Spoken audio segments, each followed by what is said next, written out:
இப்போது கணினி மற்றும் செல்போன் மூலம் நடக்கும் ஆன்லைன் ஃப்ராட், இணைய மோசடிகள் மிகவும் அதிகமாகிவிட்டன. முக்கியமாக ஆர்டிபிஷியல் இன்டெலிஜென்ஸ் ஏஐ செயற்கை நுண்ணறிவு வந்த பிறகு இந்த மோசடிகள் இன்னும் அதிகமாகிவிட்டன. இதை தடுக்க மத்திய அரசு அடுத்த பட்ஜெட்டில் முக்கிய நடவடிக்கைகளை எடுக்க உள்ளது. புதிய மோசடிகள் என்னென்ன?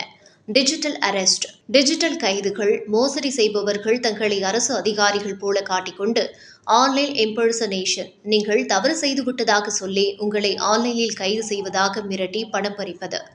ஏர்லைன்ஸ் ஸ்பூஃபிங், விமான டிக்கெட் மோசடிகள். போலியான விமான டிக்கெட் தளங்கள் மூலம் மக்களை ஏமாற்றுவது. சோசியல் மீடியா ஸ்கேம்ஸ், சமூக ஊடக மோசடிகள்.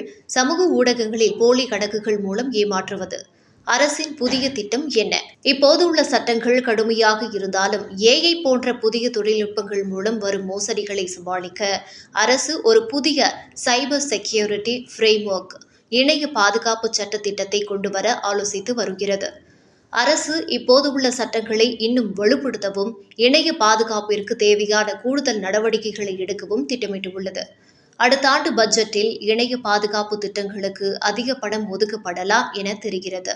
கடந்த ஆண்டு FY26 ரூபாய் 782 கோடி ஒதுக்கப்பட்டது குறிப்பிடத்தக்கது. இந்தியாவில் நடக்கும் மோசடிகள். இந்தியாவில் இணைய பாதுகாப்பு சம்பவங்களின் எண்ணிக்கை மிக அதிகமாக உயர்ந்துள்ளது. 2022ஆம் ஆண்டில் 10.29 லட்சம் சம்பவங்கள் பதிவாகியுள்ளன. 2024ஆம் ஆண்டில் 22.68 லட்சம் சம்பவங்கள் பதிவாகியுள்ளன. இது 2 மடங்கிற்கும் அதிகம். இந்தியாவில் ஏற்கனவே சைபர் குற்றங்களை கையாள சில அமைப்புகள் உள்ளன.